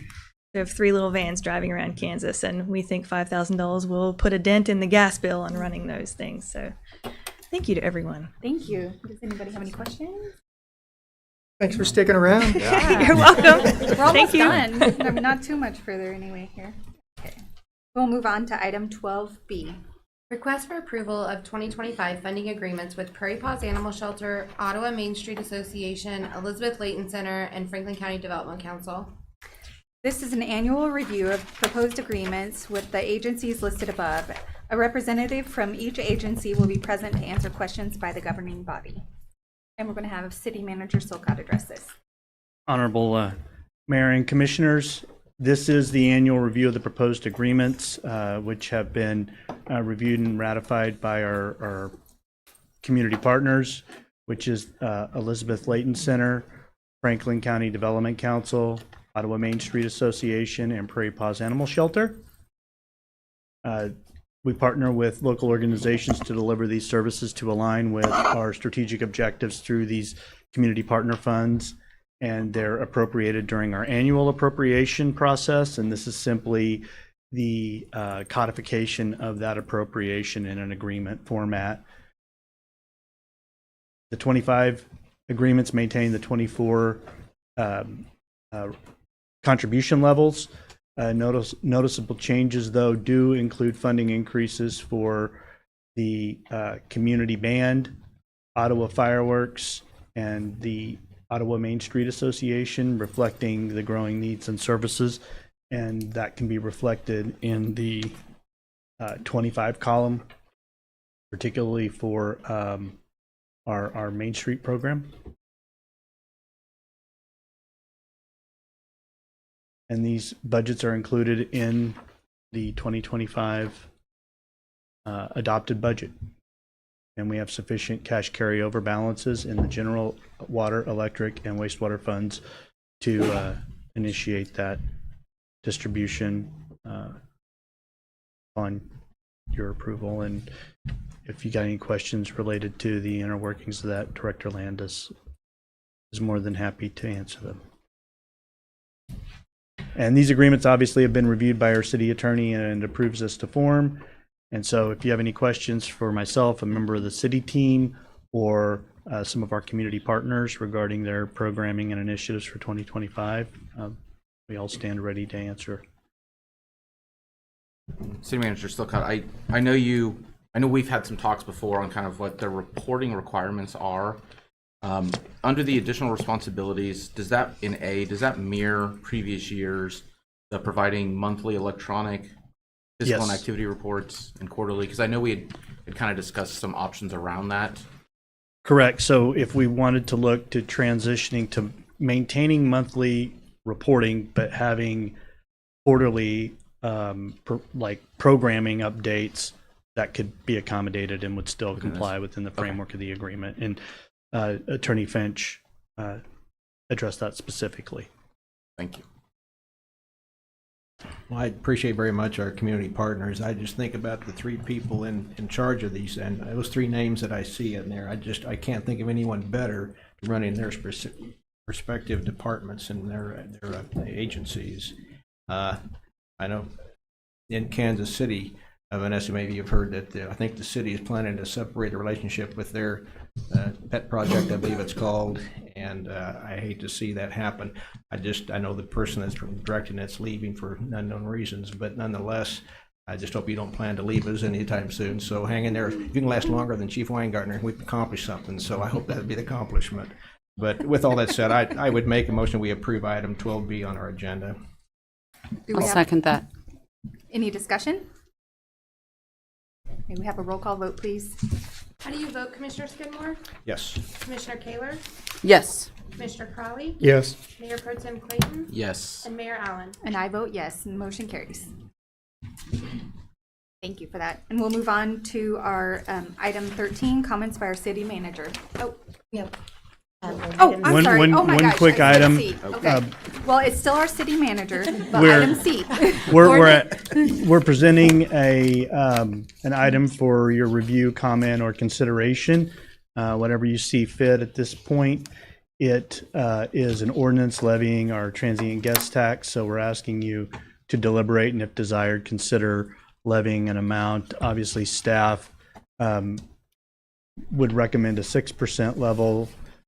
In September of '24, we initiated this process with the adoption of a charter ordinance that capped that levy at 9%, which is in accordance with statute. And after publication, a 61-day protest, which ended on December 9th. Now we can look to formally levy that if you so desire. We have not received any sort of protest or petitions filed, so this would be the next step in that process. It generates revenue from non-residents utilizing local accommodations by reducing the financial burden on our local taxpayers. The 6% tax rate aligns with Ottawa and Franklin County and other cities and levying entities within the region for single source units of government. Key benefits are it reinvests these revenues in projects enhancing our appeal to visitors. It markets Ottawa as a destination supporting local businesses and our fiscal responsibility for establishing a sustainable revenue source that is user-based and ideally self-perpetuating, and the allows us to maintain and upgrade tourism-related infrastructure as well.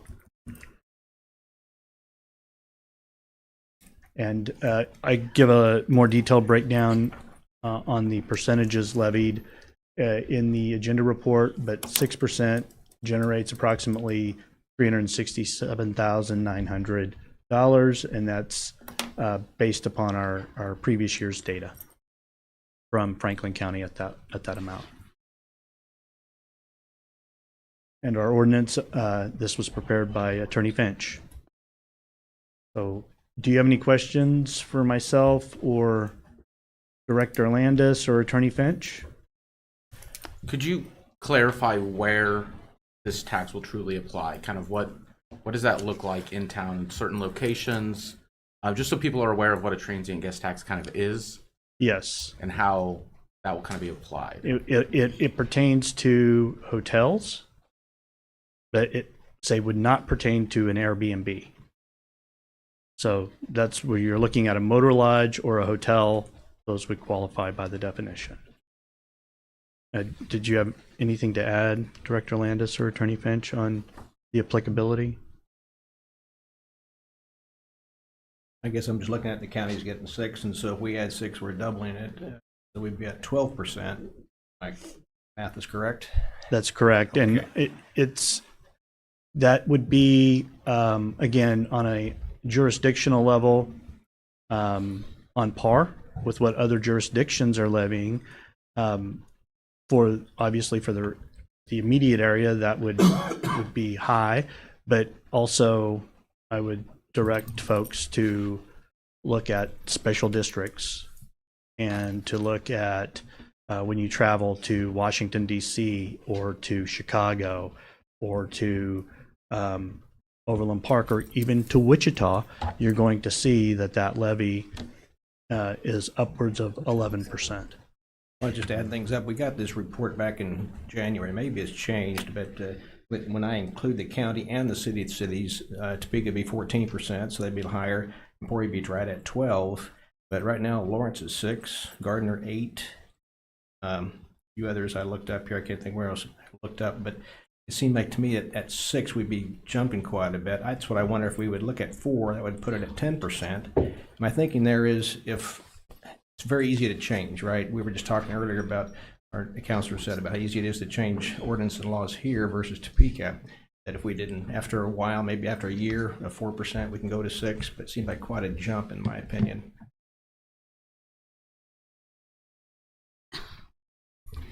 Well, and I, just to add on to that, I'm not sure those specific examples, but I know in some of the examples I had looked up, some of the cities and counties were broken out separately.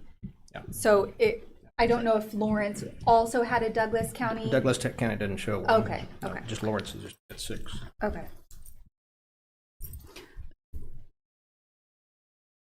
I think I as well. I think starting at 4 is a good starting point.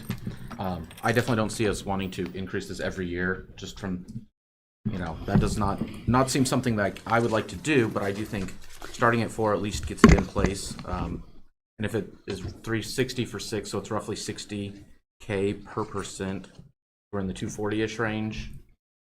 Kind of sounds, somewhere to me. I think that would really help offset some of these funds, and then we could really kind of prepare from there as we do budget reviews if we need to increase that percent. I guess I'm wondering what has changed, because we had this conversation, we agreed on 6, we thought 6 was a good starting point, and now 6 isn't a good starting point. And so, I mean, I'm for staying with what the original discussion was. I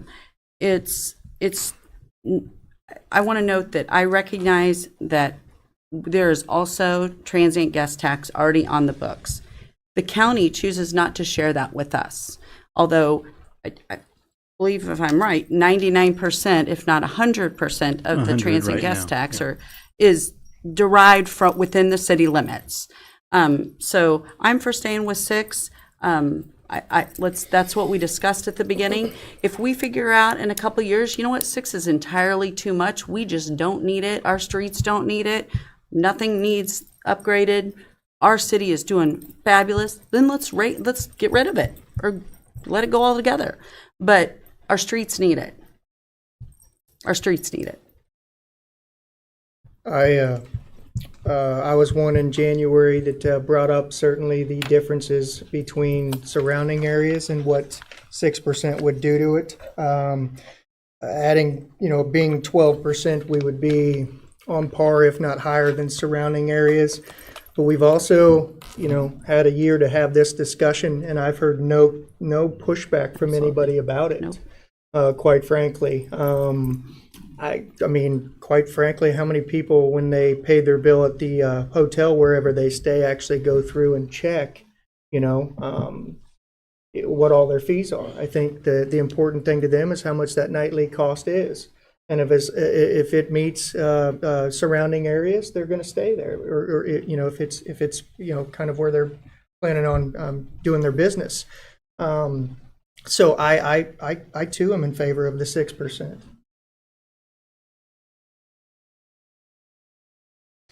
Any other comments? I would have to say I'm also, I like the 6% figure just because that it's not necessarily a burden to our citizens on a regular basis. travelers that are coming through. And now I know our citizens sometimes have to stay in a hotel, maybe due to extenuating circumstances, but for the most part, it is people traveling through that would be paying this amount. And we just spoke about some great community partners that I'm sure would be happy to see some benefits from that as well. So for the 6th. Do you have any discussion? Would you like to proceed? Madam Mayor, Commissioner.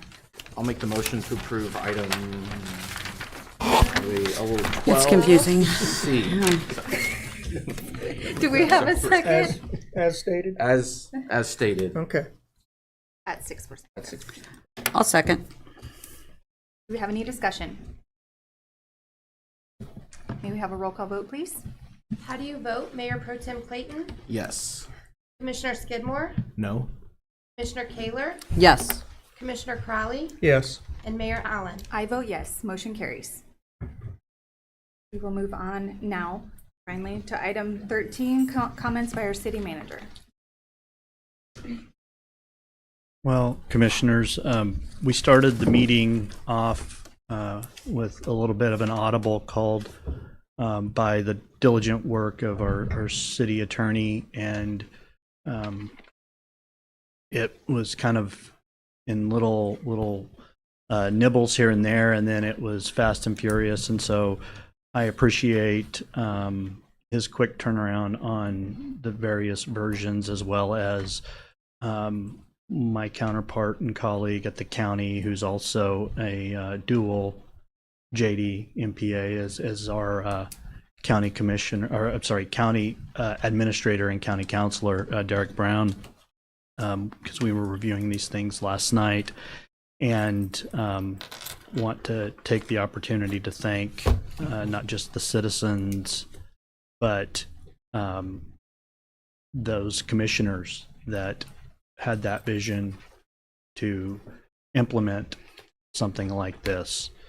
And it is exactly because of the forward thinking, the partnership and collaboration to extend the services to that area that will significantly impact our property tax base. It will impact our utility operations, and it just, I don't think folks realize that tech campuses and how much energy they actually use. The average home uses 30 kilowatt hours per day. For one phase of that at roughly 100 megawatts, you're looking at 80,000 homes. So the significance of the computing power, I mean, if you think about the heat that just your Dell or your MacBook or your Windows ThinkPad gives off, you know, that's dinosaur power compared to high-speed computing, and that is the wave of the future. And I know I'm frustrated when I have to wait an extra 30 seconds for the Netflix or the Thursday Night Football on Amazon to download. So I want to just thank everyone who's worked on this, you on the bench for your part, and past commissioners as well. So thank you. 'Tis the season as our fire department Christmas readings are underway, and if you check out the fire department Facebook page, you'll be able to see some nice videos, including some of our firefighters' family members who have been blessing us with reading some of their favorite stories. And you can access that on Facebook at Ottawa KS Fire. And here's kind of the rundown so far. And so at 6 o'clock this evening, I believe, they'll be live streaming today's Christmas read.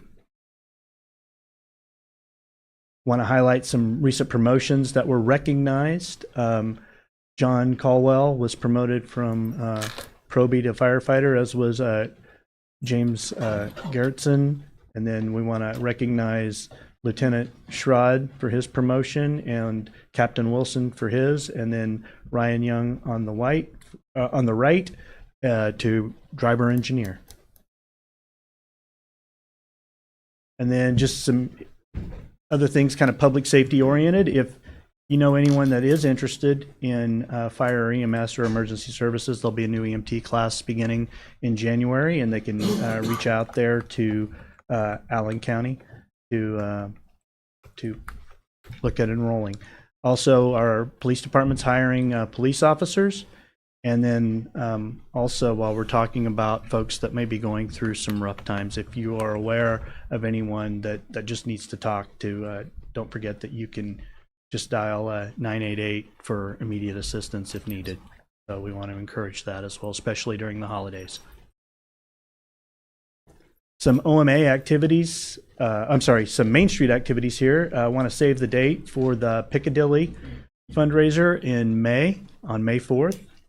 And then, as Sarah had pointed out, we have Guys Night Out for our Who on December 20th. And then also they would like participation in a survey that partners with the National Main Street Association to provide insight and thoughts on how we can make our little corner of the world a little better place to be. And that can be accessed through their Facebook. The OMA will have several shows coming up.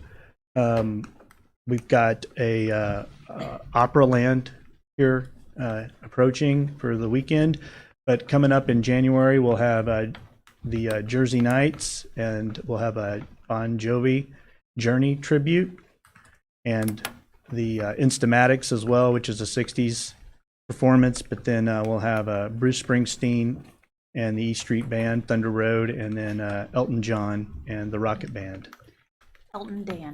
Elton Dan, thank you. Sorry. Also want you to save the date for the Chamber's annual banquet and awards dinner. So that'll be January 16th, and they'd like an RSVP by 9. So we'll be following up with you, or if you can attend or not, just let myself or Gloria know. And then highlighting that it'll be 3 weeks before our next meeting, as we have Christmas and New Year's both falling on Monday. So our next meeting will be 4 p.m. Wednesday, January 8th. And we have electric rate review and Digger Derrick, which is the large pull truck for our electric utility. And the delay in this, because it's been in the budget, is we've had difficulty getting adequate number of bids. So we're coming to you with a reduced bid list, but we can certainly, we're complying with our purchase policies as far as good faith effort to get the absolute best deal that we can for our utility customers and taxpayers. So with that, myself or another member of the team stand available for questions. Do we have any questions? Thank you. Thank you. We'll go on to comments by the governing body. We'll start with Commissioner Kaler. Thank you, Madam Mayor. I'm going to ask for a small commitment. Can we please not have meetings this long every single time that you're mayor, in the year that you're mayor? This was a long meeting, but it's a meeting to celebrate. And today is a day to celebrate. I was doing a little digging back on some of my notes from my years in the commission. And on July 27, 2017, we broke ground on Proximity Park. And it's been 2,701 days since that groundbreaking. In a vision exercise that I know Commissioner Skidmore was in, and I'm not sure who else was in on that during that day. We worked on a visioning exercise about what we wanted to see in Proximity Park. And I remember my goal was that I wanted Proximity Park filled within the first 10 years. And I think we're going to get that done. And I'm pretty excited about it. I want to thank the voters who passed a sales tax in 2015 to support the build out of our Proximity Park. We could not have done that, and this is really your park, not our park. It's everyone's park. I want to thank our partners at the county, and they have been true partners with us trying to make this happen. This technology center is a game changer. for the current citizens of the city of Ottawa and for future citizens of the city of Ottawa. Couldn't be more proud to be a commissioner today, but honestly, I couldn't be more proud to be an Ottawan. So Merry Christmas to everyone. On to Commissioner Crowley. Along with that, I agree. What a great day for the city of Ottawa and our surrounding community and county and everything. As Commissioner Clayton stated earlier, you know, in decades, people will look back and just think that that's normal out there, hopefully, with what they put in. It's just a normal, you know, part of our community, like we do the North Industrial Park, you know, but without the forefathers that we had that were setting up here, making those decisions not only about the North Industrial Park, but Proximity Park, we certainly wouldn't have the community we have today.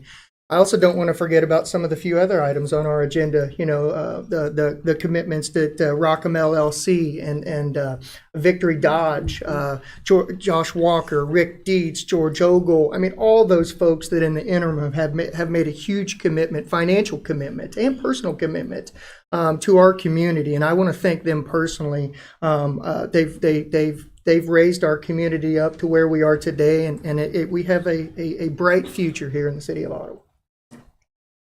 We'll move on to Commissioner Skidmore. Well, just to echo some of these same comments, as far as our Proximity Park, I'd many times I thought we need to bring somebody in, hopefully soon, and maybe they'll provide 500 jobs. And then the problem suddenly, right, oh, they need 500 people. Where are we going to get them?